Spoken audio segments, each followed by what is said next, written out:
தென்னாட்டுடைய சிவனே போற்றி, எந்நாட்டவருக்கும் இறைவா போற்றி போற்றி. இப்போ நம்ம எங்கே வந்திருக்கோம்னா, குற்றாலம் அருள் தரும் கைலாசநாதர் கோயிலுக்கு வந்திருக்கோம். புலலாமணி அம்மாள் சன்னதி, பராசக்தி பீடம் எல்லாமே உள்ளதான் இருக்குது. நல்ல குழுன்னு இருக்குது.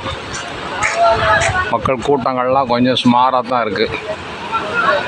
அவ்வளோ ஒன்றும் ஜாஸ்தி கூட்டம் கிடையாது. கடைகளில் வெறிச்சோடி தான் கிடக்குது.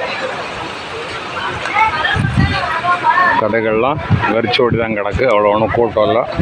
நல்லா தண்ணி விழுது. குற்றாலத்தில் நல்லா தண்ணி விழுது. வாருங்க, குழந்தை குட்டிகளோடு வாருங்க. ஸ்கூல் ஆரம்பிக்கிறதுக்கு முன்னுக்கூட்டி வந்து ஐயனை தரிசனம் பண்ணிவிட்டு குளிச்சுட்டு போங்க. ஏன்னா நான் வந்து உள்ளே போக முடியாது, கோயிலுக்கு போக முடியாது.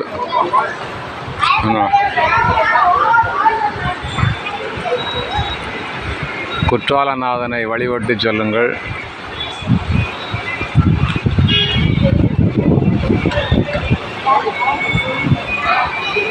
மேகமூட்டத்தை பாருங்கள். இப்போது மழையாக பொழியோமா, பரவ மழையாக பொழியோமா அப்படிங்கிற இதில் இருக்குது. மேகம் எப்போ மழையாக பொழியும்னு தெரியாது. சரிங்களா? அருமையான கிளைமேட்டு. ஐயன் சன்னதியில் உள்ள கூட்டம், நல்ல கூட்டம் இருக்குது. சுற்றுப்பிரகாரத்தில் அவ்வளோ ஒன்றும் கூட்டம் கிடையாது. ஃப்ரீயாக தான் இருக்குது. தரிசனம் பண்ணாலும் ஃப்ரீயாக தரிசனம் பண்ணலாம். குளிக்கணுன்னாலும் அவ்வளோ ஃப்ரீயாக குளிக்கலாம். சரியா? வாங்க, தரிசனம் பண்ணுங்க. மேலே அவ்வளோதான் தண்ணி. பக்கத்தில் போய் காமிக்கிறேன்.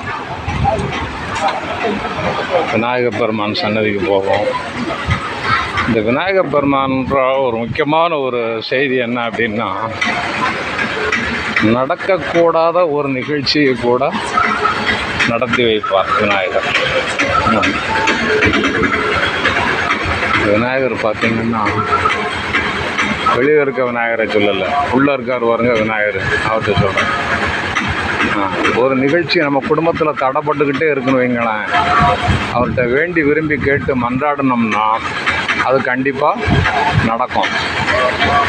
100% நடக்கும். அதெல்லாம் நான் நிறையா வந்து செக்கப் பண்ணியாச்சு.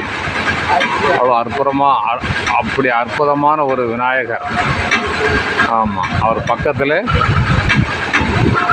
சிவனுக்கு வலதுபுறமாக வந்து அமைஞ்சிருக்காரு.